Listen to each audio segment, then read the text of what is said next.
Que le Seigneur vous bénisse. Amen. Nous sommes heureux d'être à nouveau ce soir dans la maison du Seigneur. Et nous lui sommes infiniment reconnaissants. Je salue tous les bien-aimés qui se sont donné la peine d'être ici ce soir afin qu'ensemble nous puissions manger du pain de vie de Dieu dans son sanctuaire. Je salue également tous les frères, toutes les sœurs qui sont dans les maisons, partout dans la ville, dans le pays, dans le continent et même dans le monde entier. Nous recevons des messages, des appréciations, des remarques des frères d'Europe, d'Amérique, même d'Asie, de temps en temps. Nous sommes heureux que tous vous pouvez nous suivre. Nous sommes ici dans notre petit tabernacle à Akwa, Douala, au Cameroun, le tabernacle de l'Aigle. Nous voulons aussi remercier tous les internautes qui nous font des remarques, qui nous donnent des conseils, par exemple sur la configuration de la salle et tout. Nous en tenons compte et nous sommes en train de nous préparer, d'essayer d'améliorer un peu la vue. Et je crois que nos techniciens font tout ce qu'ils peuvent pour que la transmission soit bonne et que vous puissiez nous suivre dans de meilleures conditions. Le petit problème, c'est de temps en temps le réseau qui n'est pas bon par-ci, par-là. Parfois, vous voyez l'image qui se fige. En fait, ce n'est pas à notre niveau ici, c'est surtout au niveau du réseau. Mais nous croyons que par la grâce de Dieu, tout se passera bien. Et comme nous avons dit, si au niveau du direct, vous ne pouvez pas bien nous suivre, eh bien, le lendemain, à YouTube, vous allez trouver ce message déjà transféré là-bas et vous pourrez le suivre en différé. Que le Seigneur vous bénisse. Nous voulons nous lever pour un mot de prière.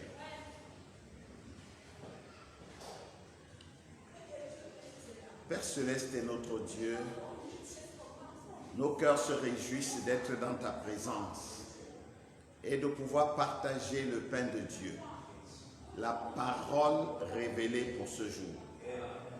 Nous sommes heureux d'être en ta présence, Seigneur, et nous croyons que toi qui as été ici le premier, tu as déjà préparé tout ce qu'il faut pour tes enfants. Tu répondras à nos besoins, à nos questionnements, à nos préoccupations. Tu guériras le malade, tu relèveras celui qui est tombé, tu ramèneras dans la communion celui qui s'est égaré et qui a rétrogradé, tu fortifieras le faible et tu permettras à nos âmes d'acquérir plus de force et de puissance pour aller de l'avant. Bénis-nous ce soir, Seigneur, alors que je me livre moi-même à toi, car je ne suis pas même digne de me tenir ici et de parler en ton nom, Seigneur. Mais toi, tu tiens toutes tes promesses. Tu as dit que tu parleras aux hommes par le moyen des hommes. Et ce soir, il a plu à toi que ton esclave indigne se tienne ici. Je prie que les onctions de Dieu descendent du trône de gloire et que le glorieux Esprit Saint de Dieu s'empare de l'instrument inutile, qu'il puisse, ô Dieu, lui-même proclamer la parole et que les âmes soient bénies. Nous croyons que tu nous l'accordes parce que nous prions par les mérites et au nom de notre Seigneur Jésus-Christ. Amen. Amen. Que le Seigneur vous bénisse. Amen. Est-ce que vous êtes absent ce soir? Ou bien vous êtes présent? Bien, je veux vous sentir. Vous savez, s'il n'y a pas de Amen, je ne pourrai pas prêcher. Je pourrais bavarder, mais je ne pourrais pas prêcher. C'est vos Amen qui font descendre l'onction.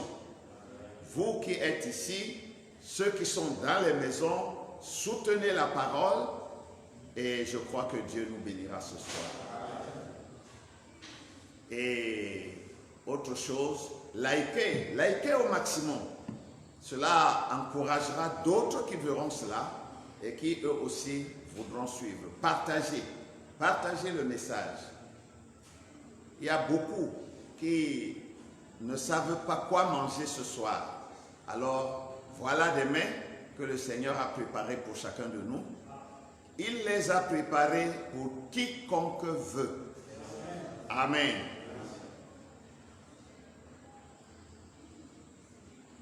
Inclinons nos têtes pour un mot de prière. Bien-aimé Seigneur, une fois encore, nous nous inclinons devant le marchepied de tes pieds. Tu nous as dit dans ta parole de prier sans cesse.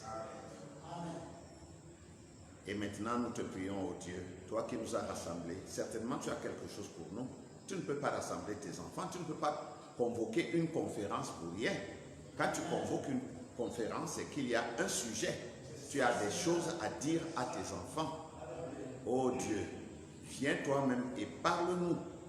Et accorde-nous, Seigneur, des oreilles de disciples et des cœurs humbles pour recevoir ta parole par la révélation. Nous prions, Seigneur, que tu ouvres pour nous le Saint-Livre maintenant et que tu nous donnes le contexte des textes que nous allons lire. Nous le demandons au nom du Seigneur Jésus-Christ, ton Fils. Amen. Amen. Nous allons lire 3 portions de l'Écriture ce soir. 1 Corinthiens 10, 13. 1 Corinthiens 10, 13.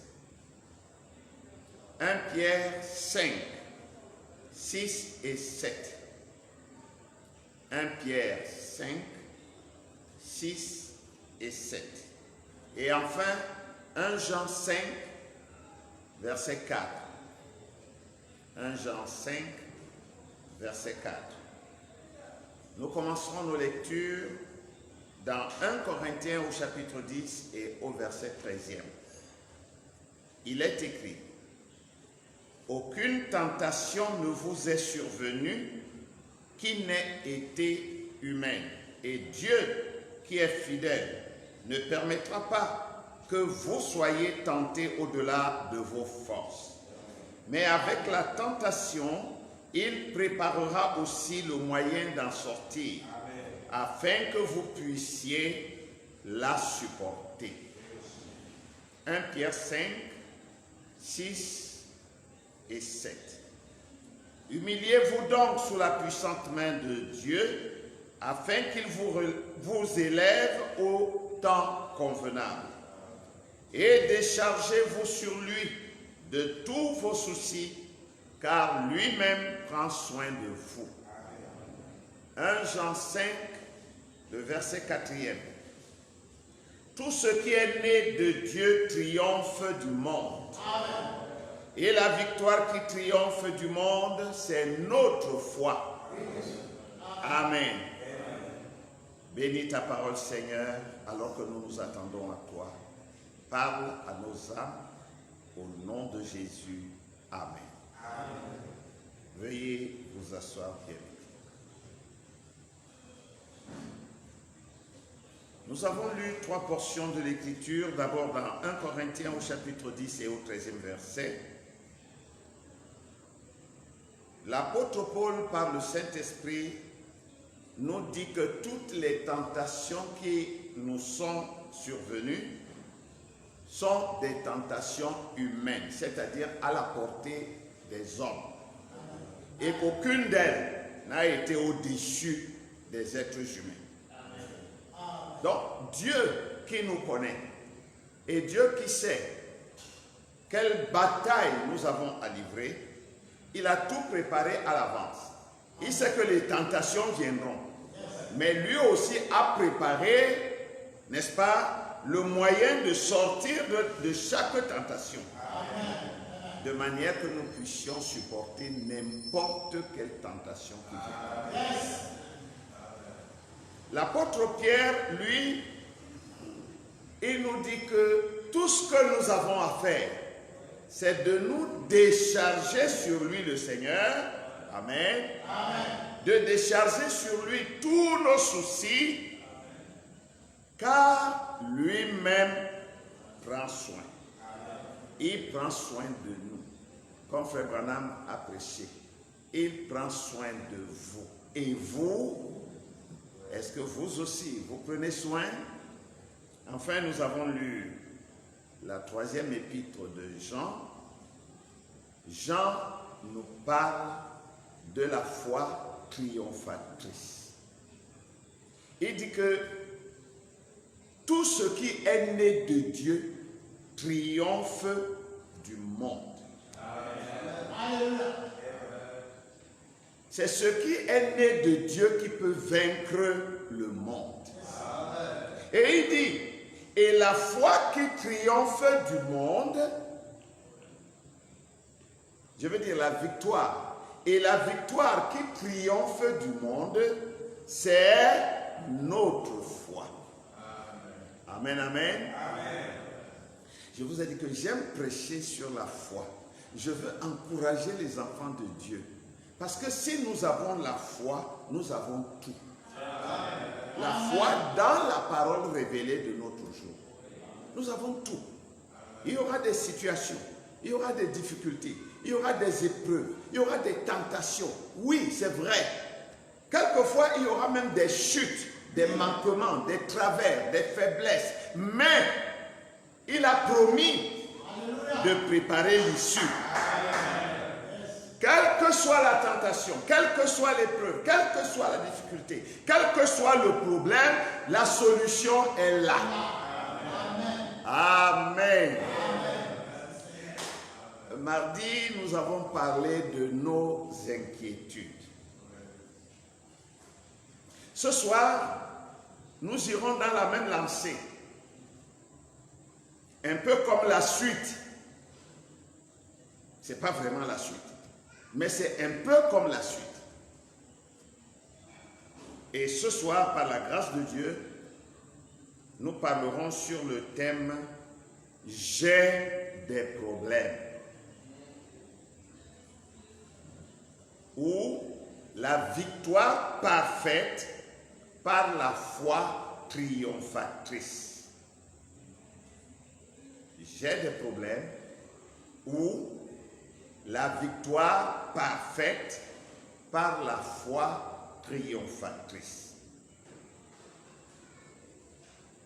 Vous voyez tout de suite que nous avons pris notre thème à partir du verset de la 3e épître de Jean que nous avons lu au chapitre 5 et au verset 4.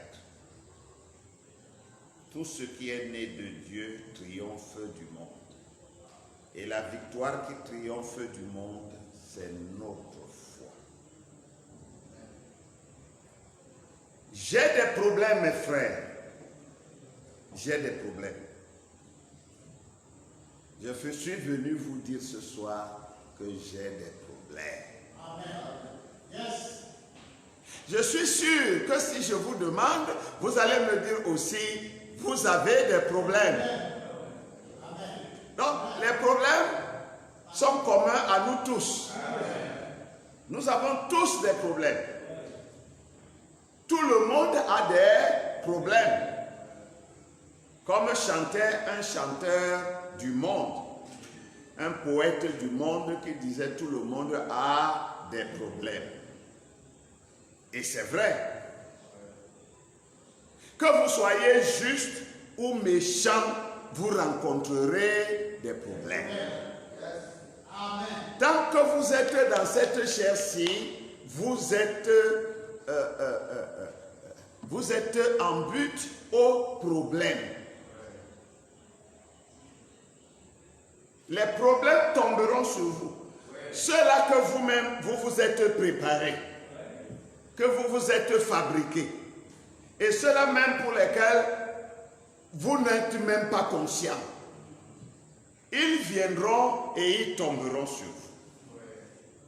Tout le monde a des problèmes. Tout le monde a faim, juste ou méchant. Donc tout le monde doit chercher à manger. Tout le monde tombe malade. Et nous allons dans les mêmes hôpitaux. Nous achetons les mêmes médicaments dans les mêmes pharmacies. On nous applique les mêmes prix. Tout le monde a des problèmes. Au lieu de service, nos frères, nos sœurs ont des problèmes. Mais les méchants aussi ont les mêmes problèmes. Il n'y a pas quelqu'un qui soit exempté de ces problèmes. Les problèmes, c'est pour nous tous. Amen.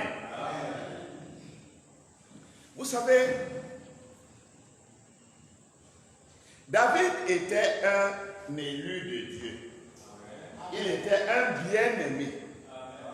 Mais si vous lisez l'histoire de David, vous verrez que ce monsieur a eu tellement de problèmes. Mais sa vie tenait seulement d'un fil. À tous les coups, on le cherchait, on voulait le tuer. Son roi Saül voulait le tuer. Les Philistins voulaient le tuer. Tout le monde voulait le tuer. Il y avait beaucoup de problèmes. Mais est-ce que vous avez remarqué que même Saül aussi avait des problèmes? Le juste a des problèmes, le méchant a des problèmes. Seulement, ce qui est très important et intéressant, c'est que Dieu met la différence entre les problèmes du méchant et les problèmes du juste. Les problèmes du méchant l'écrasent et le tuent. C'est pourquoi il s'empoisonne pour mourir. C'est pourquoi il se jette dans l'eau pour mourir. C'est pourquoi ils se pendent à une corde pour mourir. Parce qu'ils ont tellement de problèmes et ils n'ont pas de solution. La seule solution qu'ils trouvent, que Satan leur inspire, c'est de se suicider. Mais observez que le juste, Dieu dit que tous ces problèmes ont des solutions. Est-ce que ça vous réjouit pas le cœur? Le juste a tellement de problèmes. Il semble même que parfois il en a plus que les autres, mais il y a solution à chacun de ces problèmes.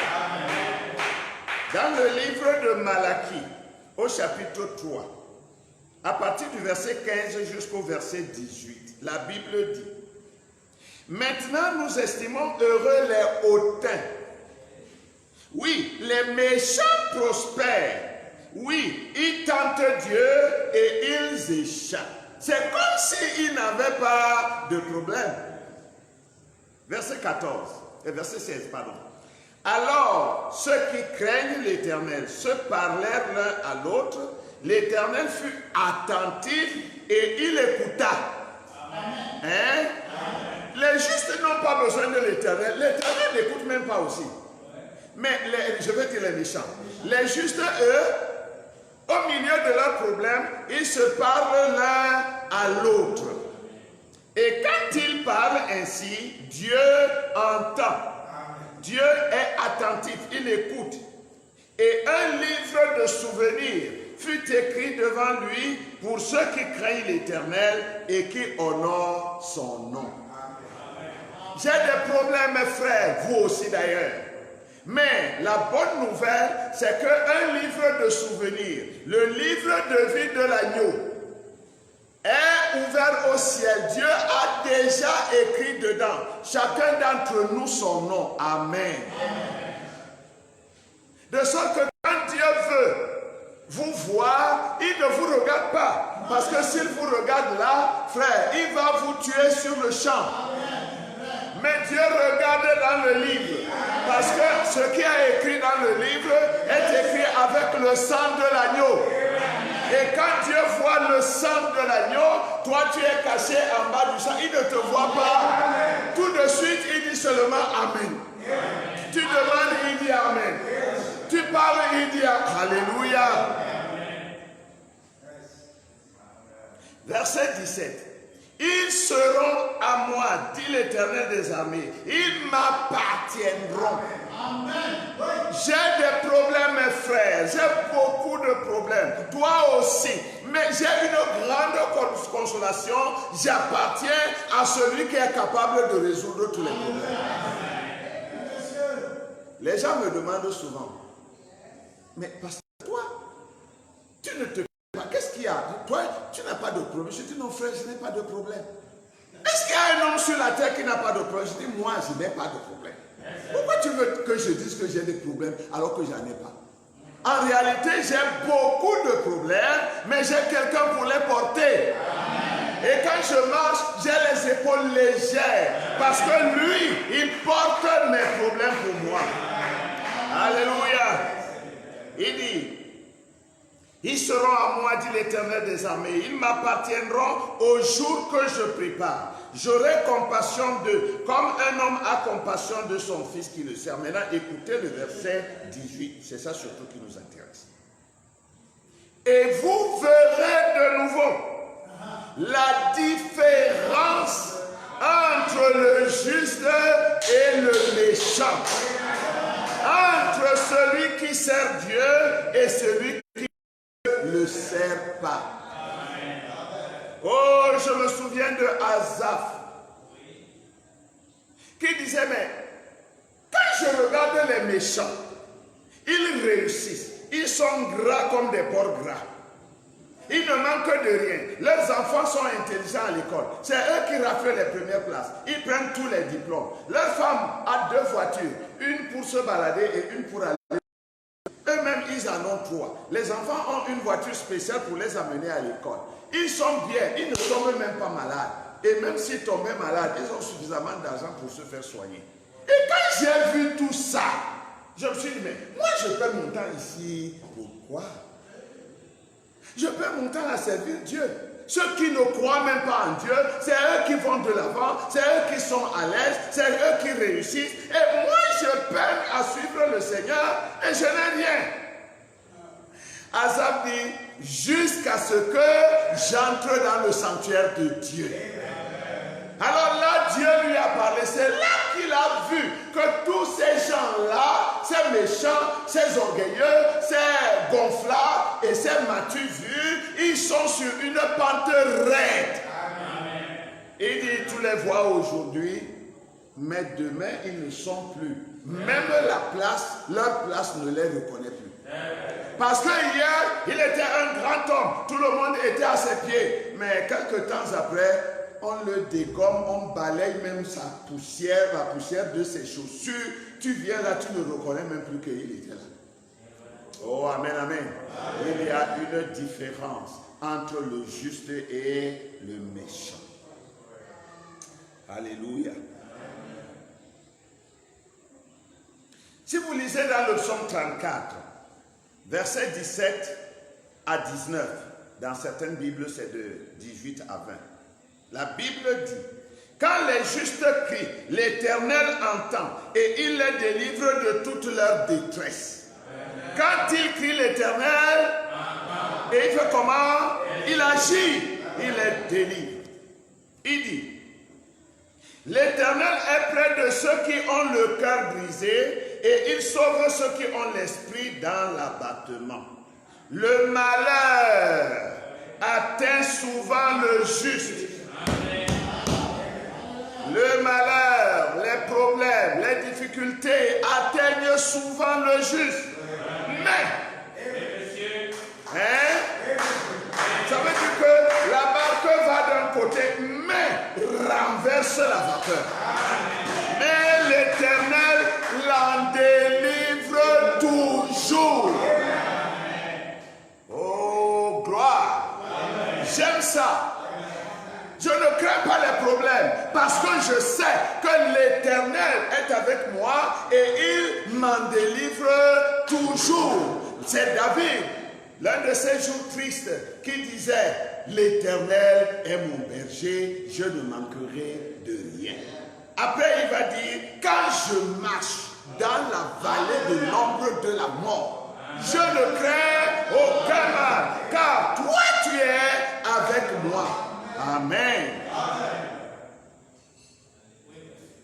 J'ai des problèmes, mes frères. J'ai des problèmes. Je ne vous mens pas.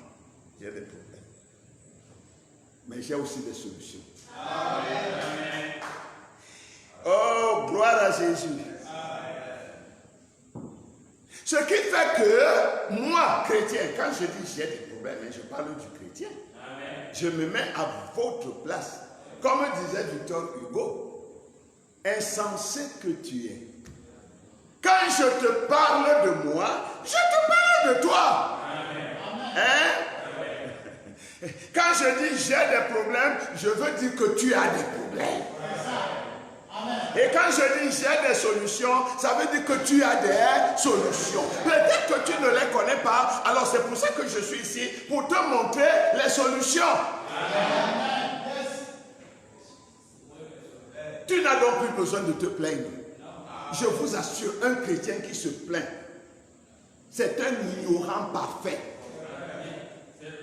Parce qu'il ne sait pas qui il est. Il ne sait pas où il est. Il ne sait pas qui l'a envoyé. Il ne sait même pas pourquoi on l'a envoyé. L'autre jour, nous disons que nous sommes en mission commandée. Mais comment tu es en mission commandée? Tu passes tout ton temps à te plaindre. Comme si tu n'avais pas un patron qui t'a envoyé. S'il manque quelque chose, tu lui dis, il pourvoira. Si tu as un besoin, dis-lui. Parce que ce qui l'intéresse, c'est que ta mission réussisse. Il est capable de remuer tout un pays pour que ta mission réussisse. Et les chrétiens sont en train de se plaindre. Se plaignent matin, midi, soir, même la nuit. Ils ne dorment pas la nuit, ils se plaignent. Je ne suis pas ce soir dans les inquiétudes. Les inquiétudes, c'est autre chose. Mais là, nous voulons parler des problèmes. Frère Branham dit, dans Israël et à la mer Rouge, paragraphe 100, deuxième partie, paragraphe 199, il dit, ils avaient cela avec eux. Ils se plaignaient encore. C'est vrai. Quelle situation! Ils avaient quitté les eaux boueuses d'Égypte pour boire à la source qui ne tarit jamais. Ils se plaignaient encore. Voyez Israël, ils sont partis d'Égypte, ils ont quitté la maison de servitude, ils ont quitté les eaux boueuses, ils buvaient n'importe quoi, ils puisaient leurs eaux au Nil. Hein? Est-ce qu'ils avaient des robinets et des bornes fontaines là-bas? C'était des esclaves. C'est les mêmes qui vont regretter les pots de viande. Quelle viande même? Une viande faisandée, on vous la jette, vous vous débrouillez avec ça. Et vous êtes là où vous pouvez manger les vraies choses et vous vous plaignez encore. Ils se plaignaient toujours. Frère Branham dit, quoi d'étonnant à ce que leur approvisionnement ait été coupé. L'approvisionnement a été coupé parce qu'ils étaient toujours jamais satisfaits. Oh non, il est monté. Oh non, Moïse a fait. Oh non, Moïse a dit. Oh non, Moïse. Non, toujours en train de se plaindre. Vous avez vu Moïse depuis l'Égypte. Il vous a conduit jusque là où vous êtes. Vous ne pouviez pas connaître vous-même le chemin pour arriver là où vous êtes aujourd'hui. Mais Moïse, par la grâce de Dieu, vous a conduit jusque-là. Pourquoi ne pouvez-vous pas simplement faire confiance que Dieu qui a conduit Moïse jusque-là, il va le conduire encore plus loin. Et avec Moïse, il vous conduira aussi. Non, non, oh Moïse, pourquoi tu nous as fait sortir d'Égypte? Pourquoi tu nous as amenés dans un lieu où il n'y a même pas d'eau? Pourquoi tu as fait ceci? Pourquoi tu as dit cela? Tu veux nous commander? Tu veux. Les plaintes, il y en a plein dans l'église, au milieu des enfants de Dieu. Et Dieu hait les plaintes. Amen. Au paragraphe 200, il dit, c'est ce qui ne va pas aujourd'hui. Les vivres ont été coupés parce que vous murmurez trop. Qu'en est-il de la tâche des diacres Mon église dit. C'est tout. Ton église dit. Arrêtez aussitôt et regardez à Christ. Amen. Amen. Dans le temps et le signe de l'union, paragraphe 8, Frère Branham dit, maintenant je n'essaie pas de trop parler là-dessus, vous savez, à cause des gens qui se plaignent. En effet, je pense que l'une des choses les plus horribles, c'est de voir un homme ou une femme qui se plaint constamment. Amen. Vous dites amen à ça? Amen. Tout le temps, quelque chose. Rien n'est bien pour lui à ses yeux. Frère Branham dit, il dit, j'ai toujours pensé, oh Dieu, garde-moi de cela. Vous voyez, cela affaiblit la foi tout le temps. Vous savez. Il dit, mais je crois que l'une des choses les plus horribles, c'est lorsque Satan couronne la vie de quelqu'un. Un peu plus bas, il dit, je voudrais que ma vie soit couronnée par la gloire de Dieu, sa longanimité, sa gentillesse, sa paix, sa douceur, et être rempli du Saint-Esprit.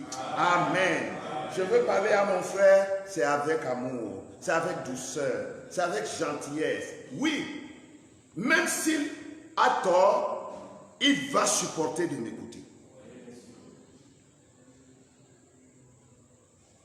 Le signal rouge de sa venue.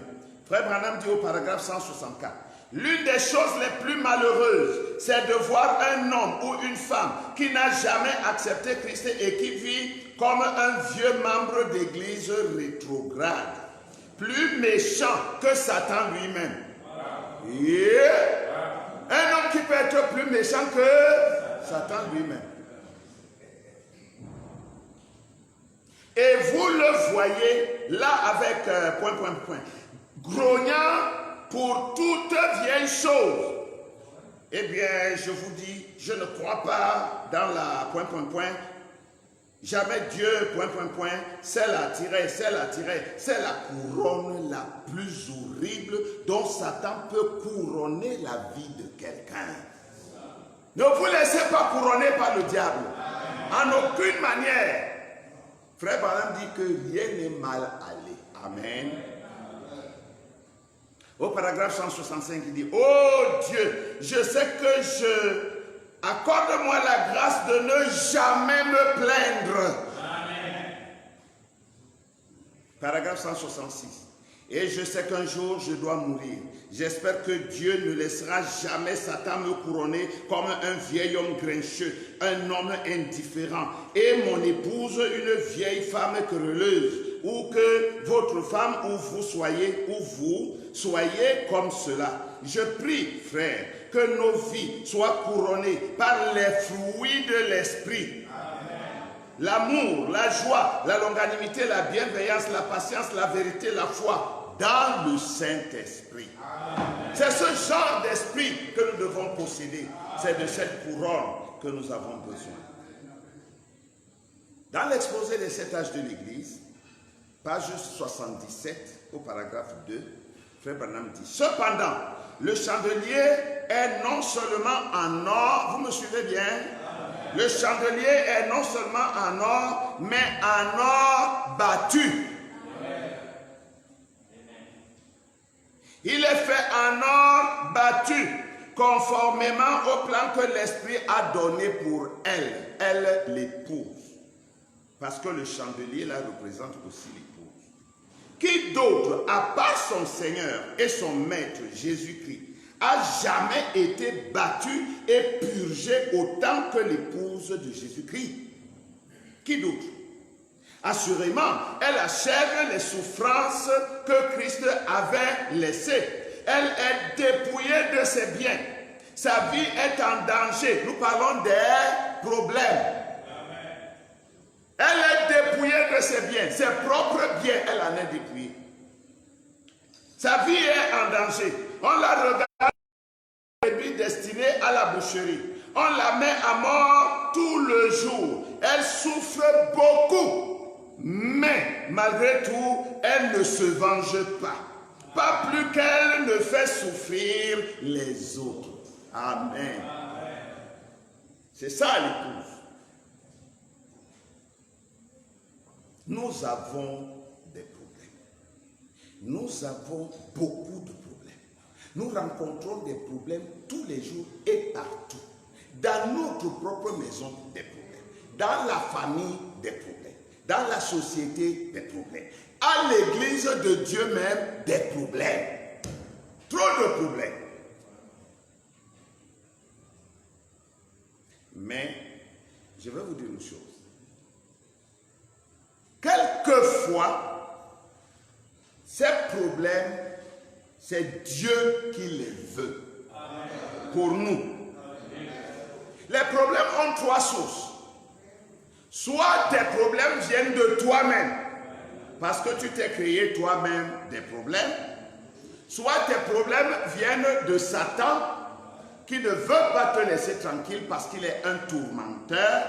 Soit tes problèmes viennent de Dieu. Pasteur, de Dieu, Dieu donne des problèmes. Oui, monsieur, Dieu envoie des problèmes. Dieu suscite des situations dans les familles, dans les ménages, dans l'église même. Dieu suscite des problèmes.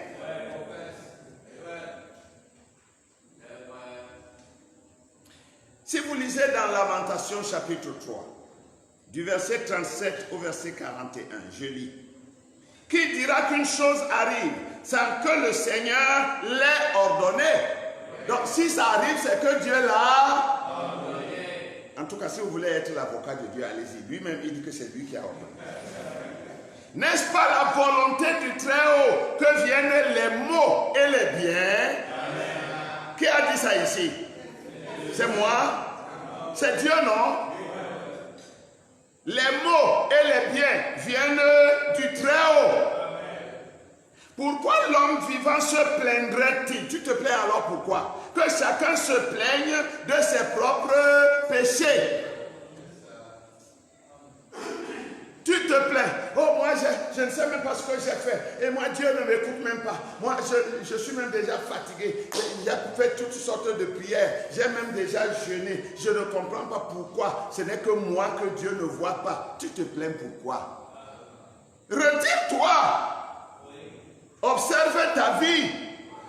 Et quand tu verras là où tu as foulé du pied, alors plains-toi pour tes péchés. Recherchons nos voies et sondons et retournons à l'Éternel. Dites amen à ça. Élevons nos cœurs et nos mains vers Dieu qui est au ciel. Dans la Bible, nous avons des exemples. C'est l'apôtre Paul qui nous dit, ces choses sont arrivées pour nous servir d'exemple. Et elles ont été écrites pour nous servir d'enseignement. Amen. Quand nous lisons une histoire dans la Bible, c'est que nous devons faire attention. C'est un exemple pour nous et c'est un enseignement pour nous. Prenons par exemple Père Abraham. Je parle ici des problèmes. Père Abraham a eu des problèmes. Il a eu des soucis. Prenons un seul. Le Dieu qui a dit qu'il est l'ami d'Abraham. Le Dieu du ciel qui a appelé Abraham et lui a donné toutes sortes de promesses. Le Dieu qui a dit à Abraham qu'il allait avoir un fils dans sa vieillesse. Et il a eu le fils parce que Dieu ne ment pas. Le même Dieu, quelques années plus tard, il dit à Abraham, prends ton fils, prends Isaac, ton unique, ton bien-aimé, va me le sacrifier sur la montagne là où je te montrerai. Si vous êtes à la place d'Abraham, vous faites comment? Abraham avait des problèmes. Et un problème sérieux vient de se présenter à lui. Son fils, son unique. Dieu lui-même dit son unique. Hein? Il y avait le fils d'Agar. Mais Dieu ne voit même pas celui-là. Ils disent ton fils, ton bien-aimé, Isaac, ton unique, prends-le, va me le sacrifier sur la montagne.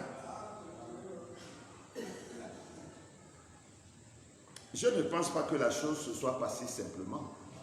Je pense qu'Abraham a eu des problèmes. Il a eu un débat fort dans son cœur. Quoi? Je vais faire quoi? Isaac, l'unique Isaac.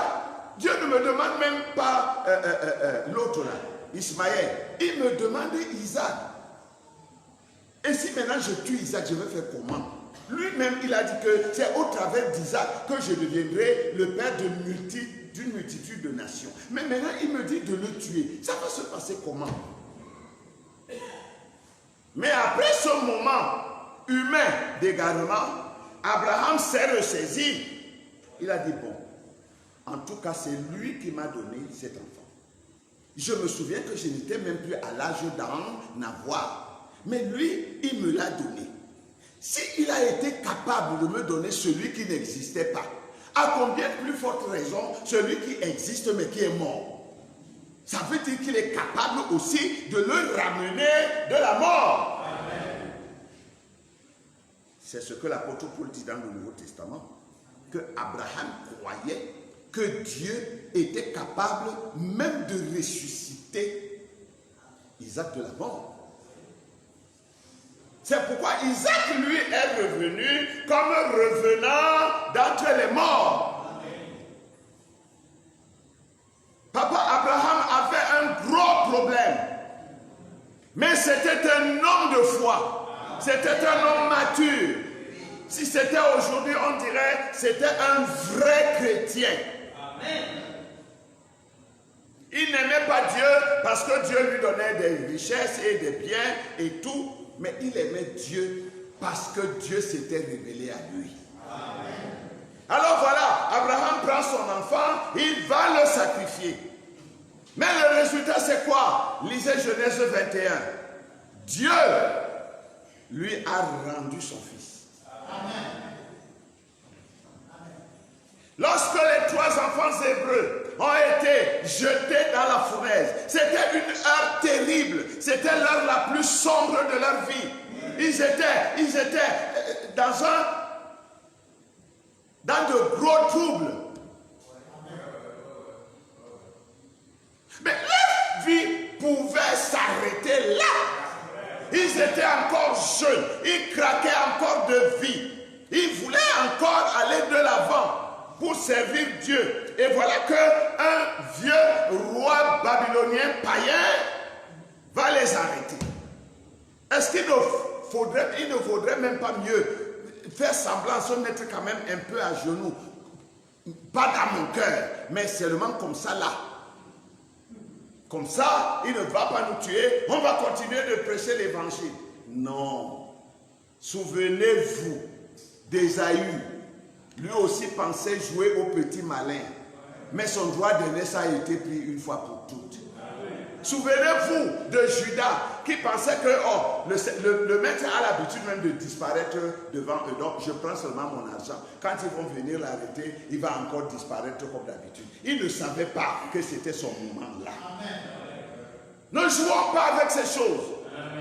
Non, je vais faire comme ça, ça ne fait rien. Ça va faire quelque chose. Ce que tu crois, tiens à ça. Accroche-toi à la vie, à la mort. Alors les 3 enfants hébreux ont tenu bon. On les a liés avec leurs vêtements. On les a jetés dans la fournaise ardente. Ceux qui les ont jetés ont été brûlés par le feu. Et quand eux, ils ont atterri dans la fournaise ardente, il y avait le climatiseur qui soufflait. Alléluia! Parce que le feu de Dieu est plus fort que le feu du monde. Et ils sont sortis victorieux, mon frère. Et si c'était la volonté de Dieu que tu souffres pour un peu de temps, afin que Dieu soit glorifié au travers de toi. Oh, pasteur, j'ai des problèmes, j'ai beaucoup de problèmes. Est-ce que tu sais si ce n'est pas Dieu? Est-ce que tu sais, si Dieu ne veut pas simplement se glorifier au travers de toi, alors tu te lamentes. Tu vas chez l'oncle, tu pleures. Tu vas chez la tante, tu pleures. Tu vas chez l'ami, tu pleures. Tu vas chez le copain, tu pleures. Tu vas chez le collègue de service, tu pleures partout. Partout, tu te lamentes, tu pleures, tu gémis. Alors tu es en train de déshonorer Dieu, de trahir ta foi et ton témoignage. Dieu envoie des problèmes. Amen. Qui avait envoyé les problèmes à Job? Satan n'avait pas le pouvoir d'atteindre Job si Dieu n'ouvrait pas la porte. Amen. Alors Dieu dit à Satan, vas-y, je te le livre, vas-y. Ne touche pas seulement à son âme, à sa vie. Et Satan le lui a fait dur. Mais Job a tenu bon.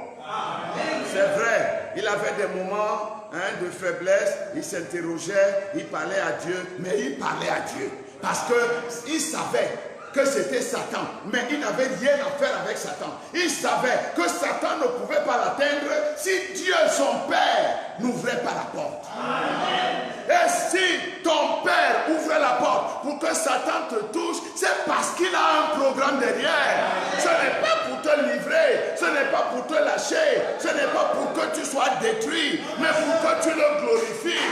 Parce que ton témoignage va être... Alléluia. Oh, les 3 enfants hébreux sont descendus. Mais avant d'arriver, le 4e homme était déjà. Vous pouvez lire ça dans Daniel chapitre 3. Que dirions-nous de Daniel lui-même? Daniel, le prophète de ce jour-là. Ce monsieur, il s'était attaché à son Dieu. Il priait toujours en regardant Jérusalem parce qu'il y avait une promesse attachée à cela. Amen. Le chrétien, quand il prie, il doit prier en conformité avec les promesses de son jour. Amen. On ne prie pas juste pour prier, multiplier les paroles, multiplier les mots et former des belles phrases grammaticales. Ça, c'est zéro. Quand un chrétien prie, il connaît sa position, il connaît les promesses de son jour, il prie en fonction des promesses. Amen. Et Daniel connaissait les promesses de son jour. Et il savait que Salomon, le roi Salomon, en consacrant le temple à Dieu, il a dit, si l'un de tes enfants, même s'il est loin n'importe où, s'il a des problèmes, s'il a des soucis, s'il est dans des difficultés, et qu'il prie en regardant vers le temple, alléluia, exauce-le du haut du ciel. Le chrétien doit savoir que plus que le temple de Salomon, nous avons un temple particulier, le Seigneur Jésus-Christ. Quand tu pries, tu regardes à lui, tu es sûr que la solution est en route. Parce que Dieu ne peut pas laisser sa parole tomber. Oh, amen.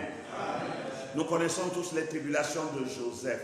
Ce garçon qui n'avait de péché que d'être spirituel. Son crime, c'est qu'il était spirituel. Son crime, c'est que Dieu lui donnait des révélations. Son crime, c'est qu'il avait des visions. Il interprétait les songes. Et ses frères se sont fâchés contre lui. Non, regardez, il n'a même pas un gros diplôme. Il n'a même rien. Et il veut montrer que c'est lui qui... Regardez-le. Bon, on va voir. À la prochaine réunion, on va le tacler jusqu'à le mettre au pied du mur. Amen. Mais Joseph n'avait pas ce temps-là. Oh, dites amen à ça. Amen. Joseph savait qu'il ne fabriquait pas de songes. Il n'avait pas la puissance d'inventer les songes. On l'a torturé, on l'a tourmenté, on l'a persécuté jusqu'à le vendre. Leur propre frère est devenu esclave en Égypte. Mais c'est là, même en Égypte, il a été tenté jusque dans la maison où il travaillait, chez la femme de Potiphar. Tenté de toutes les manières, jeté dans une prison. C'est là que Dieu, qui ne ment pas, est allé le chercher. Dans le trou dans le trou de la prison. Il est allé le chercher de là. Il est allé le sortir de là. Parce que la parole de Dieu doit toujours s'accomplir. Il fallait que la prophétie qui a dit là-bas que ses frères viendront s'incliner devant lui, que la prophétie s'accomplisse. Amen. C'est ainsi que Joseph, Dieu l'a élevé. Il a élevé au trône de Pharaon. Il était le bras droit de Pharaon. La Bible dit qu'il était le père, c'est-à-dire le premier ministre, le bras droit de Pharaon. Et pourtant, Joseph souffrait. Il ne faisait pas semblant de souffrir. Et Dieu ne lui a pas dit, Joseph, ne t'inquiète pas. Quand tu souffres là, je te réserve un poste. Non, non, Dieu ne lui a jamais dit. Il souffrait seulement comme s'il ne croyait même pas en Dieu. Et pourtant, il était fidèle. Et pourtant, il marchait dans la parole. Et pourtant, il aimait le Seigneur. Il faisait ce que la parole a dit. Oh, amen, amen. Il faisait tout cela, mais il souffrait toujours. Chrétien, pourquoi tu te plains? Homme de Dieu, pourquoi nous plaignons-nous? Dieu sait. Votre Père sait. Rien ne peut vous arriver sans que lui il sache. Et si ça vous atteint, c'est que lui il a dit vas-y. Et alors quand il dit vas-y, ne vous inquiétez pas parce qu'il a une solution. Il a une solution tout à côté parce que chaque problème vient avec sa solution. Il y a des gens qui cherchent, oh pasteur, j'ai un problème. Oui, tu as un problème, c'est quoi? Et voici, mais la solution est là. Si tu regardes bien, la solution est dans le problème. Pendant que tu racontes ton problème, moi je vois que tu es même encore en train de raconter la solution. Quand un bébé naît, qui va prendre le lait à la boutique pour mettre dans les seins de sa mère, le bébé vient avec son lait. Oui, oui.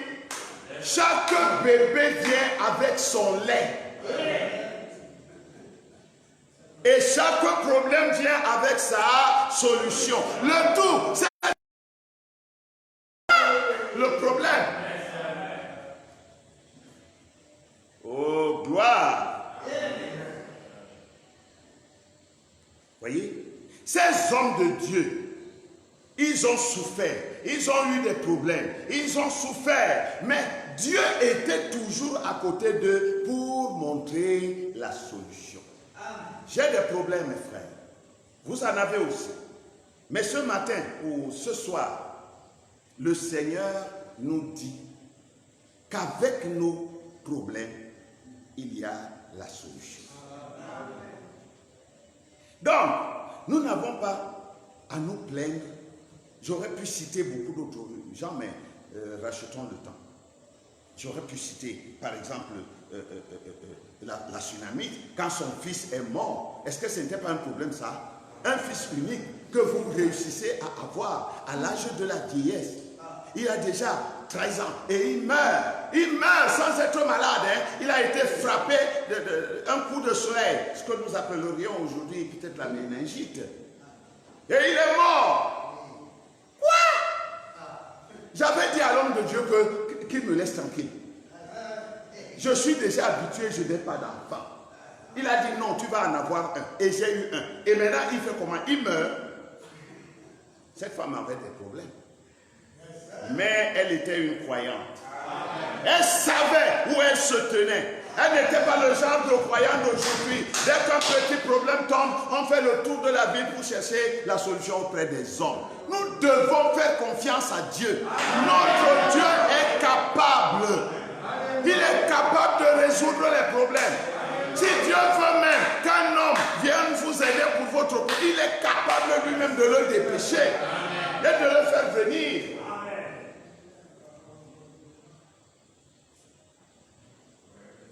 Bon, je vais sauter les autres.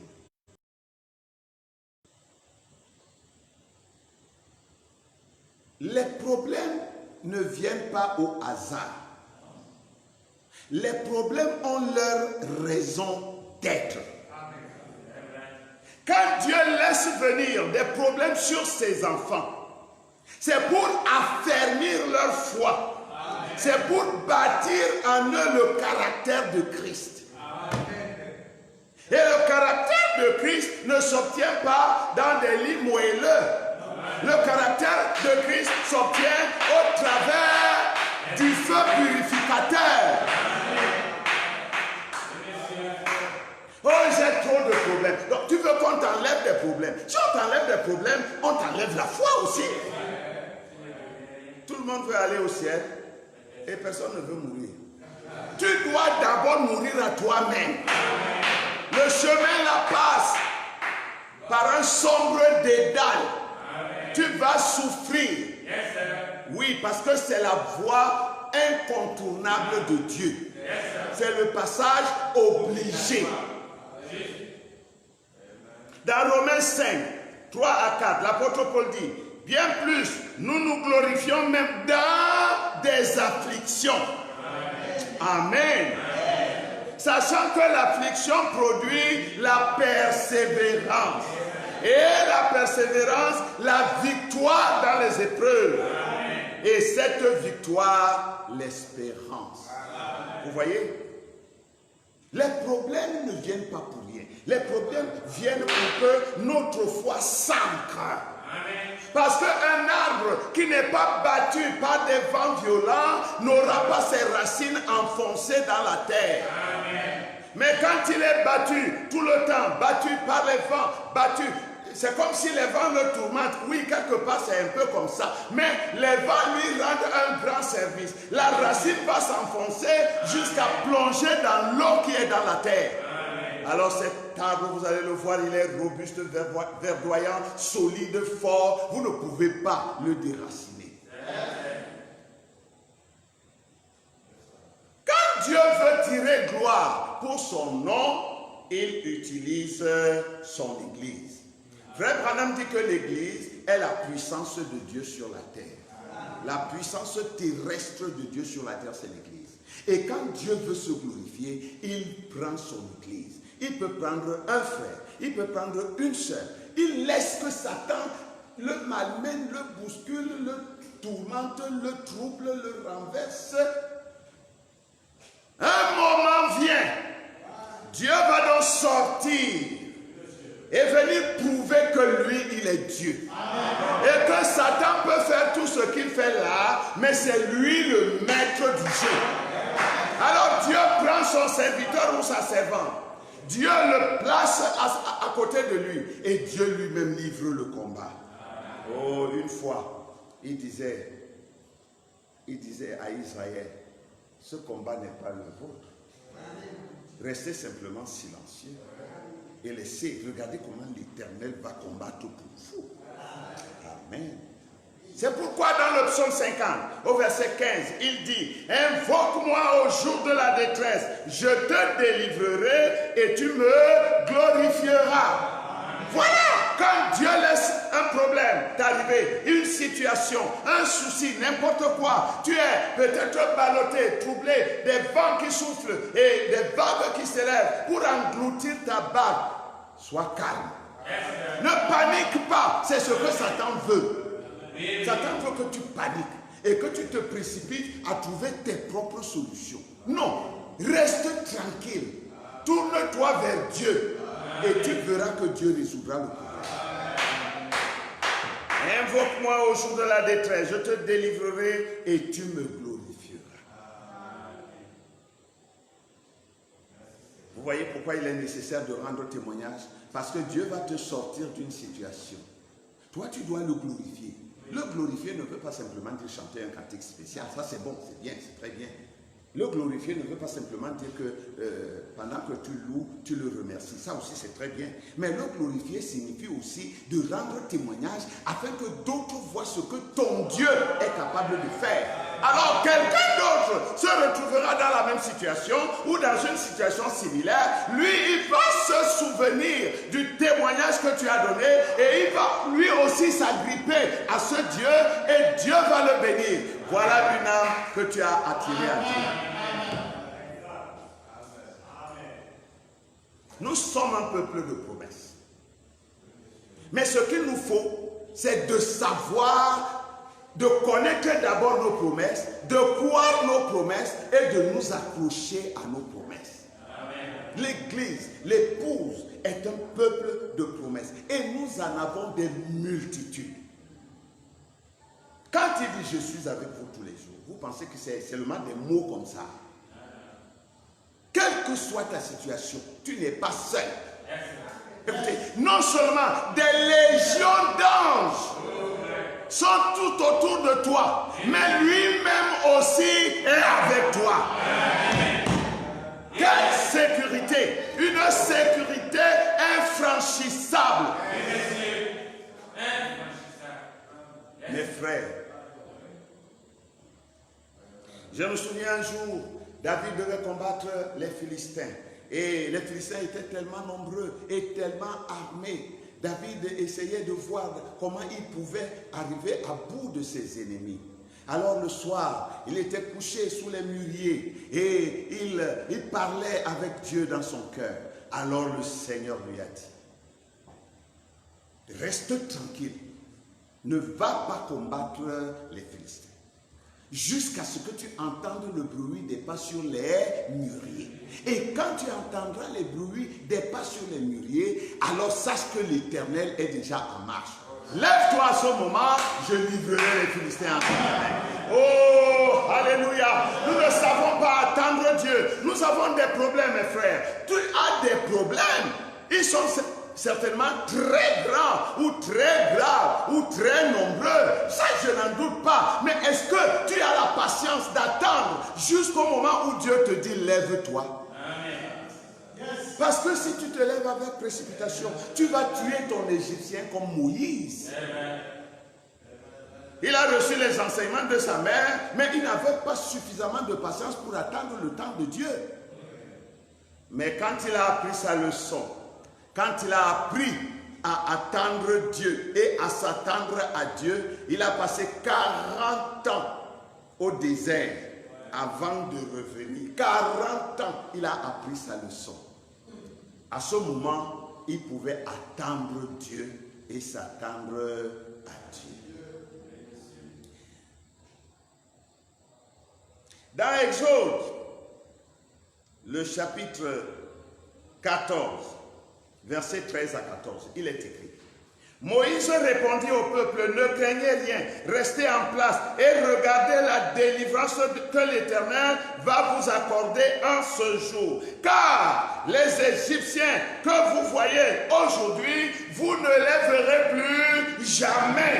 L'Éternel combattra pour vous et vous gardez le silence. Chrétien, ça c'est pour toi.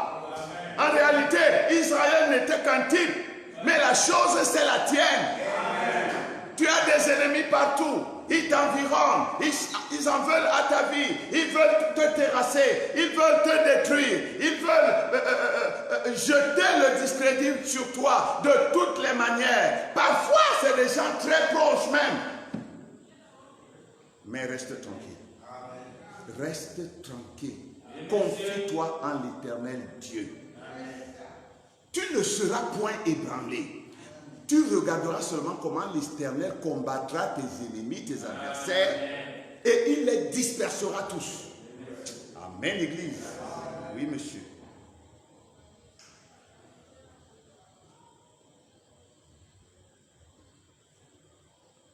Quelquefois, nous observons les événements, les situations qui nous arrivent. Et nous les mettons complètement dans notre esprit. Et c'est ça notre problème. Une petite chose, vous commencez à réfléchir dessus négativement, vous allez déformer complètement la situation que quand vous-même vous allez la regarder, non, vous ne pourrez plus supporter. Frère Branham raconte une histoire. Il dit qu'il est arrivé en Allemagne. Et le guide, il visitait un grand vieux palais antique. Et le guide le conduisait il lui montrait des choses. Et puis il a vu un tableau à distance. Ce tableau était tellement lugubre, tellement effrayant. J'ai dit, mais qui a pu peindre un tel tableau? Et on le place dans un musée comme celui-ci. Comment on a fait pour faire une chose pareille? Le guide lui dit, attends, rapprochons-nous encore. Yes, Ils se sont rapprochés. Et au fur et à mesure qu'ils avançaient vers le tableau changeait sous les yeux du prophète. Alléluia. Et quand ils sont arrivés près, alors Frère Branham découvre que, parce qu'il voyait comme si c'était des nuages sombres qui allaient s'abattre sur la terre. Et c'est comme si ces nuages descendaient sur la terre, toute la terre allait s'écrouler. Mais quand il est arrivé tout près, il a vu que c'était plutôt des ailes d'ange qui battaient ensemble.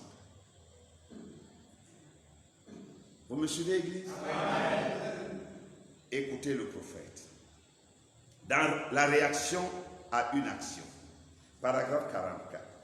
Frère Branham dit, nous pensons passer des moments difficiles et parfois les épreuves surviennent. Je pense à cette femme. Excusez-moi. Je pense à cette femme dans le fauteuil roulant et à ses enfants.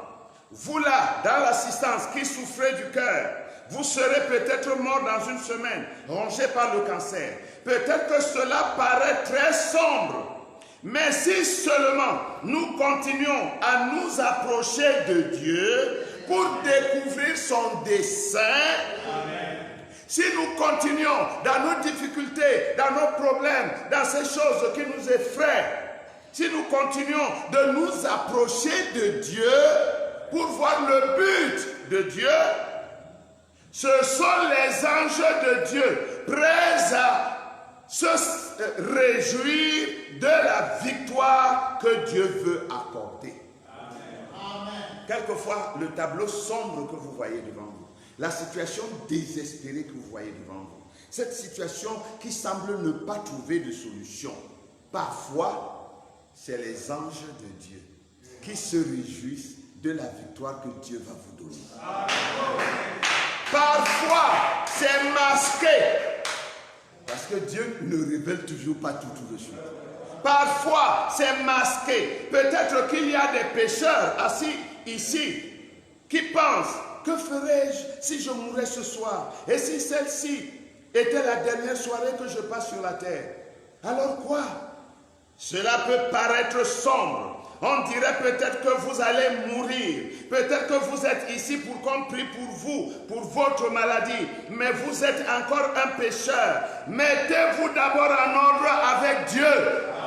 Peut-être que quelqu'un dans l'auditoire invisible, quelqu'un qui est assis dans sa maison et qui écoute ce sermon de ce soir, peut-être qu'il a quelque chose dans le cœur qui n'est pas juste, peut-être qu'il n'est même pas un croyant du tout. Lui aussi s'est retrouvé seulement là où les gens écoutent la prédication, lui aussi il est en train d'écouter. Oh, toi qui écoutes, je te dis ce soir, peut-être c'est ton occasion.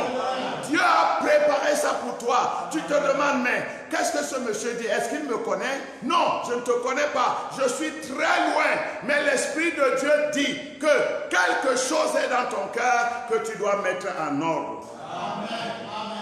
Mettez-vous d'abord en ordre avec Dieu. Vous direz, pourquoi ai-je attrapé ceci? J'ai des enfants à la maison. Comment savez-vous si ce ne sont peut-être des ailes d'ange qui se recouvrent, cherchant à vous rapprocher de Dieu pour que vous deveniez une véritable mère ou un véritable père pour ses enfants, voyez-vous? Vous trouvez que votre ami vous a attiré chez lui ce soir, il vous a invité pour que vous écoutiez un pasteur qui dit les choses que vous faites. C'est peut-être les anges de Dieu qui ont rassemblé leurs ailes pour vous attirer, pour que vous puissiez suivre ce sermon. Alors, rapprochez-vous de Dieu. Alléluia. Et vous qui êtes des chrétiens, Et nous qui sommes des chrétiens, nous avons des solutions. Nous avons dit, la victoire parfaite par la foi triomphatrice. Une foi qui triomphe toujours. Amen. Quel que soit le lieu, quel que soit le moment, quelle que soit l'adversité, la foi triomphe du monde. C'est la chose qui a triomphé du monde et c'est la chose qui triomphera toujours du monde. Si tu es un croyant, j'ai l'habitude de dire, le croyant croit. Il ne sait pas faire autrement. Il ne doute pas. Il croit seulement ce que Dieu a dit. Et si vous êtes cette sorte de croyant, vous croyez ce que Dieu a déjà dit, alors sachez que tous vos problèmes ont une solution. Et ce soir, Dieu veut peut-être vous donner la solution à votre problème. Alors ne désarmez pas, ne baissez pas les bras. C'est le moment pour vous de vous saisir de la promesse. Parlez maintenant au rocher. Vous savez ce qui est arrivé à Moïse. Moïse, ils sont sortis d'Égypte. Arrivés dans le désert, il n'y avait pas d'eau. Je vous assure, dans ce désert-là, vous devez boire toutes les 10 minutes. Toutes les 10 minutes. Même toutes les 5 minutes, vous devez boire toujours. Parce que si vous ne buvez pas, vous desséchez et vous tombez, vous mourrez.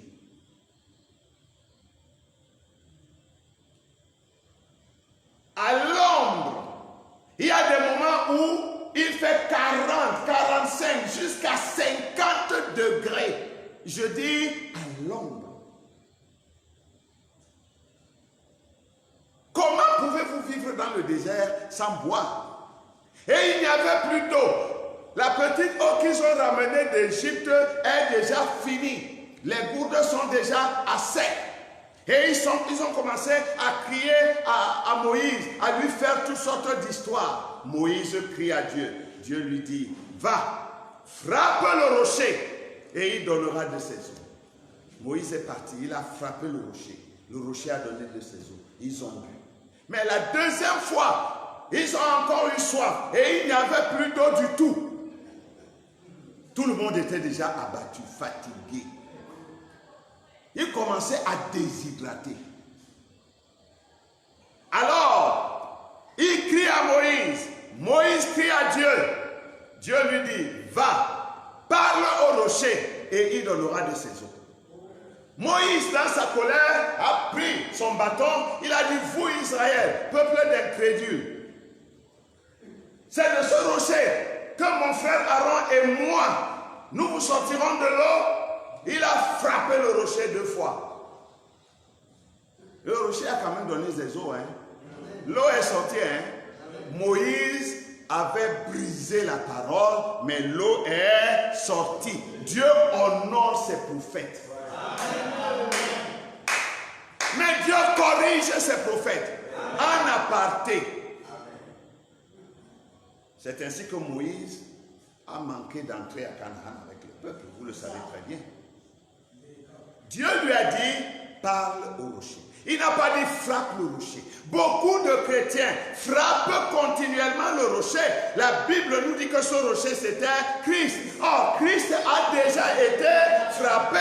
Il a été frappé à Golgotha. Nous le savons. Aujourd'hui, nous n'avons plus besoin de le frapper. Oh, moi, Dieu ne m'exauce pas. Oh, moi, j'ai même fait quoi à Dieu? Est-ce que c'est moi qui suis le pire pécheur? Est-ce que c'est moi qui fais des mauvaises choses plus que tout le monde? Tu es en train de frapper le rocher. Tu es en train d'agir comme Moïse. Dieu t'a dit, parle au rocher. Dieu sait que tu as des problèmes. Dieu sait que tu ne peux pas les résoudre toi-même. Il le sait très bien. Mais il veut que tu te réfères à lui. Et le plus grand problème des chrétiens, c'est que au lieu de se référer à Dieu, nous nous référons à nous-mêmes. Vraiment, moi je ne pense pas que je peux, peut-être le pasteur, mais moi avec tous mes péchés là, avec toutes mes faiblesses là, avec tous mes manquements là, est-ce que Dieu ne savait pas que tu avais des manquements? Est-ce que Dieu ne savait pas que tu étais un être humain et que tu pouvais commettre des erreurs? Nous savons qu'un chrétien ne pêche point. Ça veut dire qu'il ne peut pas être incrédule à la parole de Dieu. Mais il peut lui arriver de commettre des erreurs. Et quand tu as confessé à Dieu, tu es libre, tu n'as plus d'erreur. Quelqu'un qui commet une erreur et il corrige son erreur, où est l'erreur? Il n'y a plus d'erreur. Tu vas écrire oui, au lieu d'écrire O-U-I, tu écris U-I. C'est une faute, c'est une erreur. C'est une erreur, pourquoi? Parce que tu sais écrire oui, mais tu as commis une erreur. Tu as oublié O. Maintenant, si en regardant où quelqu'un attire ton attention, tu vois qu'il manque O et tu mets O, est-ce qu'il y a encore une erreur? Quand tu as confessé ta faute, il n'y a plus de faute, c'est terminé. Frère Branham dit, dès que ça sort de ta bouche, c'est terminé. Mais non, chez les chrétiens d'aujourd'hui, ce n'est jamais terminé.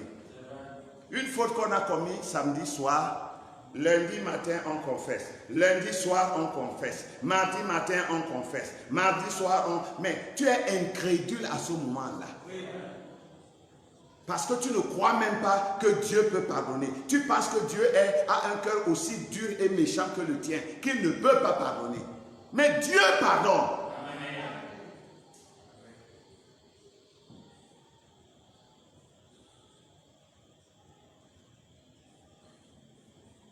Bon, je vais terminer.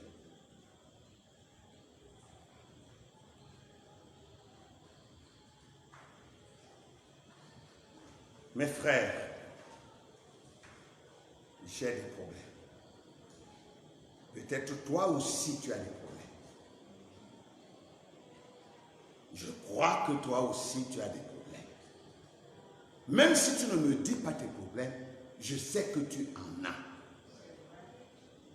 Mais je suis venu ce soir te dire que tes problèmes ont déjà leur solution. Il t'appartient à toi d'aller vers le maître, de parler au rocher. Quelqu'un dit amen à ça? Amen. Est-ce que tu as des problèmes d'argent? Tu n'arrives pas à joindre les deux bouts. Tu n'arrives pas à terminer ta maison. Tu n'arrives pas à acheter le champ que tu veux acheter. Tu veux acheter peut-être même les vêtements des enfants, tu n'arrives pas. Il n'y a pas l'argent. Peut-être tu n'es pas payé. Tu penses que Dieu manque de l'argent. Il dit l'or et l'argent m'appartiennent. Parle au rocher et regarde si Dieu ne pourvoira pas l'argent. Si tu es malade, n'a-t-il pas dit je suis l'Éternel qui te guérit de toutes tes maladies?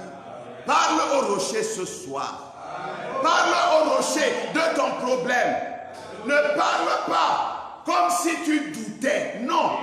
Mais parle-lui. Dis-lui. Et lui qui voit dans le secret, il va te le rendre. Alléluia. Parle au rocher ce soir et ton problème va être résolu. Je ne veux pas savoir quel est ton problème. Je ne veux pas savoir depuis quand il est devant toi. Je ne cherche pas à savoir s'il est grand, petit ou moyen. Je sais que quel que soit le problème, le Dieu qui a fait la promesse a les moyens de sa politique. Amen.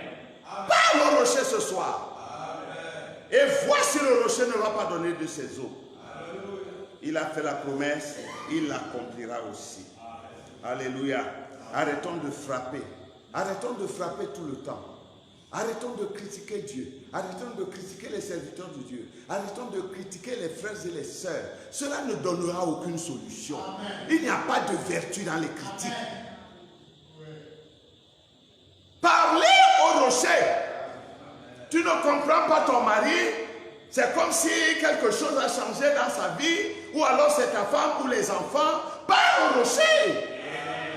Tu vas taper les enfants matin, midi et toi, comme nous avons l'habitude de faire.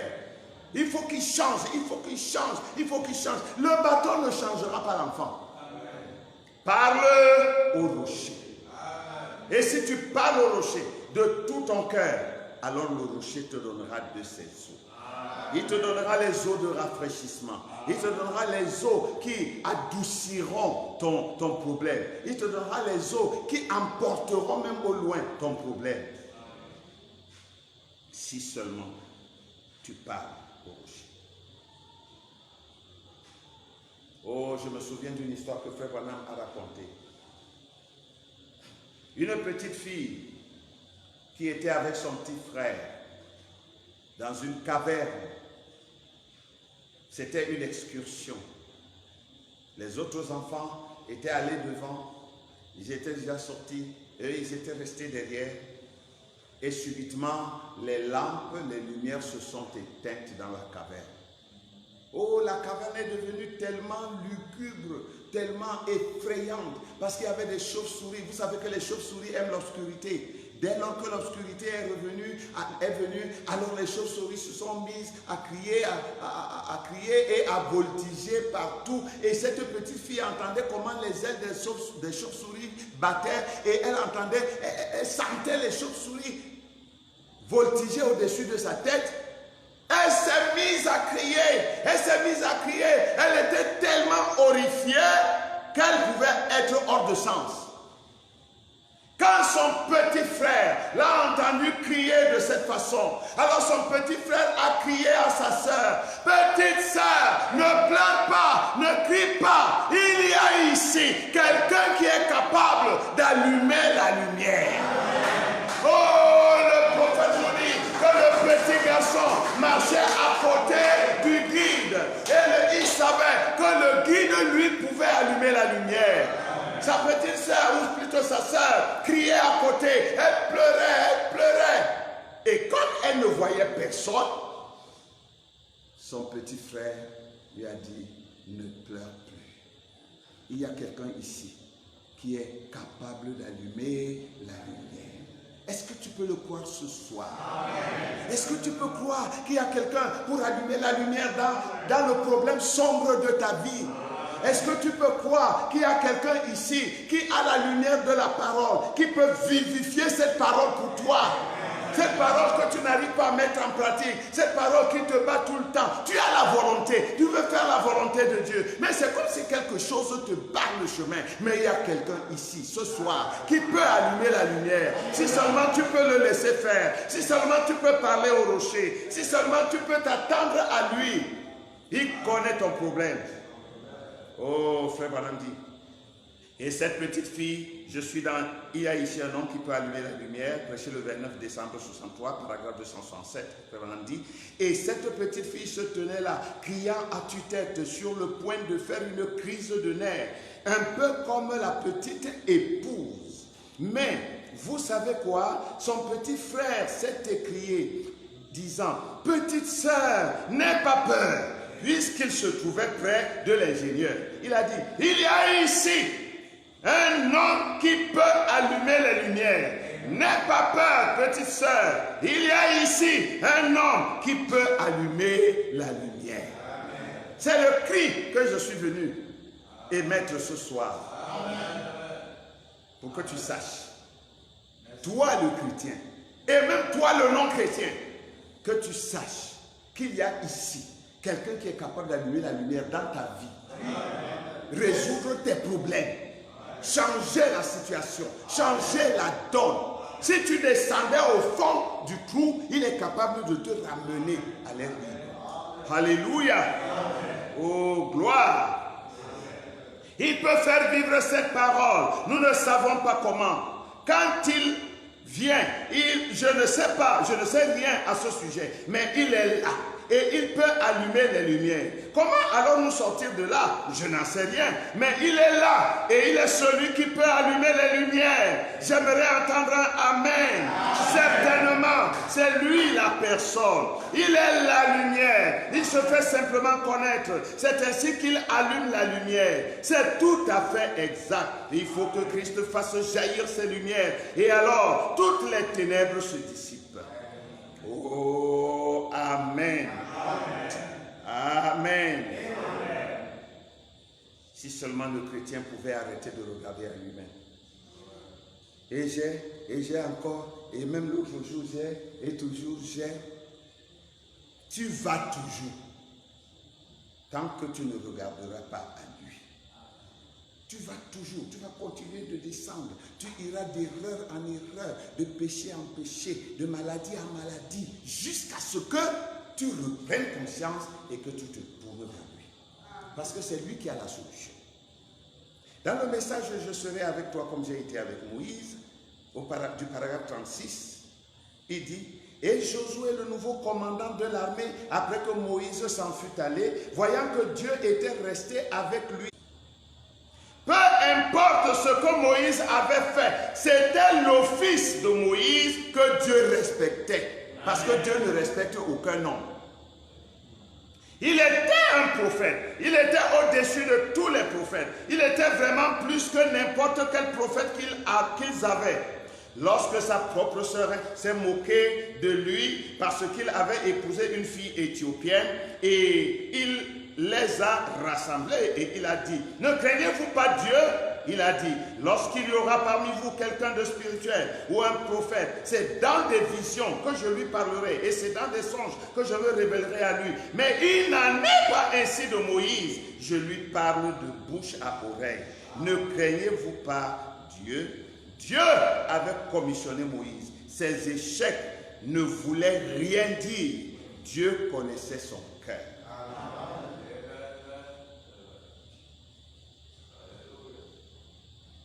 Les chrétiens ne doivent pas être comme ces petits oiseaux qui dans la nuit voyaient la lumière.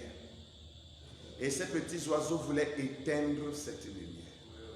Alors ils venaient et ils voulaient entrer. Mais il y avait une vitre. Eux, ils ne voyaient pas la vitre qui protégeait le ministère, la lumière. Ils voulaient éteindre la lumière. Et quand ils venaient comme ça pour foncer dans la lumière, ils se fracassaient la tête contre la vitre. De manière que le matin, on les trouvait couchés pleins de petits oiseaux.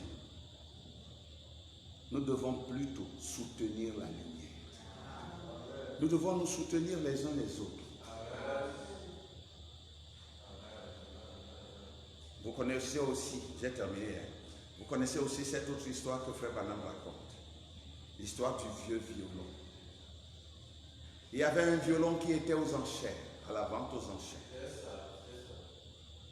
Le commissaire-priseur a vendu plein de choses. Il arrive à ce violon, un vieux violon poussiéreux. Il le soulève. Il dit, voilà un violon. La mise à prix, c'est 500 francs. Chacun regarde le violon, il a 500. Mais 500, n'est-ce pas? Je ferais même mieux de garder ça. Les enfants vont manger les beignets le matin. Un vieux machin comme ça, qui va acheter? Ça va faire quoi même? Il dit 500. Qui donne 500? Bon, quelqu'un se hasarde à dire, je donne 510. 510 francs. Il dit, voilà, 510 francs, une fois. 510 francs, deux fois. Un autre se dit, bon, 510 francs. Bon, si j'ajoute même 15 francs, là, ça fait quoi? 525. Et c'est resté comme ça. À un moment, un vieux monsieur est sorti des rangs. Il s'est avancé vers le commissaire-priseur. Il lui a dit, est-ce que je peux voir ce violon? Le commissaire-priseur lui donne le violon. Il époussette un peu le vieux violon. Et il se met à jouer. Il se met à passer l'archet sur les cordes du violon. Et il s'est mis à chanter, à jouer. Mon Dieu, plus près de toi, plus près de... Oh, quand il s'est mis à chanter, quand le violon s'est mis à jouer, chacun retenait son souffle, mes frères. Chacun retenait son souffle. Il jouait tellement bien que chacun le voulait. Quand le monsieur a fini sa partie de chant, les prix ont flambé. Je donne 5 000, je donne 10 000, je donne 20 000, je donne 50 000, je donne 100 000, je donne 200 000, je donne 500 000. Le violon a été revendu 100 fois plus que son prix normal. Pourquoi? Parce qu'un spécialiste a pris le vieux violon et lui a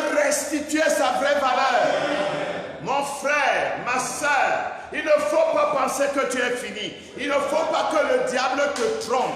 Il ne te laisse pas dire que tu ne peux rien faire, que tu n'es pas l'un d'entre eux, que tu vas misérer, que tu es venu à l'église pour accompagner les autres. N'accepte pas ça. Tu es un violon. Peut-être il y a un peu de poussière sur toi. Peut-être l'aspect extérieur n'attire pas les regards. Mais laisse simplement que le spécialiste, que le Seigneur Jésus-Christ, le maître du violon, qu'il te prenne dans ses mains. Et quand il va commencer à te jouer, le monde entier voudra de toi. Toi qu'on ne regardait plus, toi sur qui on ne pouvait pas compter, toi que même ta famille avait déjà rejeté, abandonne-toi entre les mains du maître violoniste et tu vas redevenir l'instrument de Dieu pour sa propre gloire. Oh, alléluia. Oui, mes frères. Je termine en lisant ces deux passages de l'Écriture. Proverbe 18, 10. Le nom de l'Éternel est une tour forte. Le juste s'y réfugie et se trouve en sûreté. Le nom de l'Éternel est une tour forte. Le juste s'y réfugie et se trouve en sécurité. Dans le psaume 50, verset 15, il est écrit. Nous l'avons déjà lu, je veux le relire. Invoque-moi au jour de la détresse, je te délivrerai. Il ne dit pas, il est possible que je te délivre. Non, il dit, je te délivrerai. C'est une phrase affirmative. Et toi, tu me glorifieras. Quelqu'un a-t-il compris quelque chose ici? Quand tu es dans la détresse, toi qui as des problèmes, toi qui as des soucis, toi qui as des préoccupations, toi qui as des alarmes, peut-être dans ta famille, peut-être dans ton propre foyer, peut-être dans ta famille, peut-être dans ton lieu de service, tu as des ennemis partout, peut-être dans le quartier, même à l'église. Dieu te dit ce soir, invoque-moi au jour de la détresse. Moi, je te sauverai et toi, tu me glorifieras. Le nom de l'Éternel est une tour forte. Toi, le juste, tu peux t'y réfugier et tu te trouveras en sécurité. Croyez-vous cela? Croyez-vous cela de tout votre cœur? Levons-nous tous ensemble.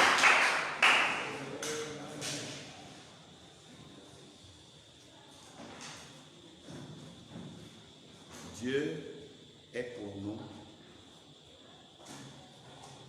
Dieu est pour nous. Un refuge, un appui, un secours. Un secours qui ne manque jamais. Qui ne manque jamais.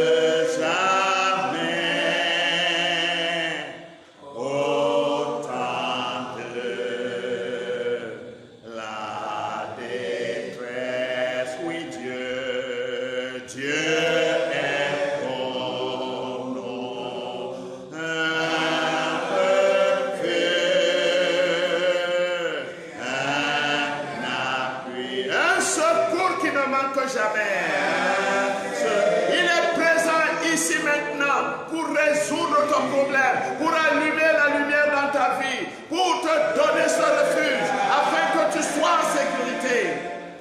Au temps de la détresse. Y a-t-il quelqu'un ici au tabernacle ou quelque part dans les maisons, partout où vous êtes en train d'écouter ce sermon, y a-t-il quelqu'un ce soir qui n'est pas certain d'avoir la paix avec Dieu? Quelqu'un qui voudrait donner sa vie au Seigneur Jésus-Christ, Quelqu'un qui n'a jamais rencontré le Seigneur Jésus-Christ, qui ne l'a jamais reçu comme son sauveur personnel, qui n'a pas une intimité personnelle avec lui, mais qui veut, dès ce soir, lui abandonner sa vie afin qu'il soit le rocher qui lui donne de l'eau. Levez simplement votre main là où vous vous trouvez. Que ce soit dans le sanctuaire, que ce soit dans la maison, peu importe où vous êtes, si vous entendez ce soir, aujourd'hui, sa voix, n'endurcissez pas votre cœur. Levez simplement votre main et dites-lui, Père, je veux t'abandonner ma vie et t'accepter comme mon sauveur personnel, afin que tu sois mon refuge à toujours. Et alors que je prierai pour vous, pour tous ceux qui ont levé leurs mains, ici ou là, présentez-vous à Dieu. Dites-lui combien vous regrettez d'avoir marché sans lui pendant toutes ces années. Mais que ce soir, vous avez entendu l'appel et vous voulez lui donner votre cœur. Ô Seigneur éternel, mon Dieu, toi tu es omniprésent, tu es omniscient. Tu vois tous ceux qui ont levé leurs mains, ça et là, et partout, où qu'ils soient. Toi, tu les vois. Je te prie, Seigneur, de les prendre ce soir comme les fruits de l'Évangile, comme les trophées de Dieu, au travers de ce petit sermon de ce soir. Accorde-leur la grâce, Seigneur, d'ouvrir leur cœur, de te recevoir, de t'accepter comme leur sauveur personnel et de te parler. Toi, le rocher des âges, afin que tu donnes de tes eaux, afin qu'ils trouvent un refuge en toi, afin qu'ils trouvent la consolation auprès de toi, afin qu'ils trouvent la guérison auprès de toi, afin que le pardon des péchés leur soit accordé de par toi, et qu'ils aient la solution à chacun de leurs problèmes. Je te le demande humblement, dans le nom bien-aimé de ton Fils, notre Seigneur et Sauveur, Jésus-Christ. Amen. Y a-t-il quelqu'un qui est malade et qui veut qu'on prie pour lui? Nous allons prier pour vous. N'oubliez pas, le rocher est auprès de vous. Le rocher veut vous donner de ses eaux. Parlez-lui du fond de votre cœur. Où que vous soyez, quel que vous soyez, il veut simplement entendre votre voix. Levez votre main ou placez votre main là où vous êtes malade, alors que je prierai. Seigneur Jésus, c'est par tes meurtrissures que nous avons été guéris. Et ce soir, tu es encore le sacrifice expiatoire, le sacrifice victimaire qui ôte nos transgressions et nos péchés et qui nous guérit de nos maladies et de nos maux. Il y a certainement des malades ici et ailleurs, tes enfants, là où ils sont malades. L'ennemi essaye de leur dire, oh, l'homme là, il est trop loin. Il ne peut même pas te toucher. Oui, je ne peux pas les toucher, mais ta puissante main peut les toucher là où ils sont. Je te prie, au nom du Seigneur Jésus, que chacun d'entre eux soit guéri et délivré de son mal. Et qu'ils puissent rendre témoignage de ce que Dieu a fait pour eux. Mon frère, ma soeur, qui que tu sois, et quel que soit le mal qui te tourmente maintenant, crois de tout ton cœur, au nom du Seigneur Jésus, je te proclame guéri. Et si c'est un problème quelconque, quel qu'il soit, je déclare qu'il est résolu, si seulement tu peux croire de tout ton cœur. Crois au Seigneur Jésus, et tu verras la gloire de Dieu.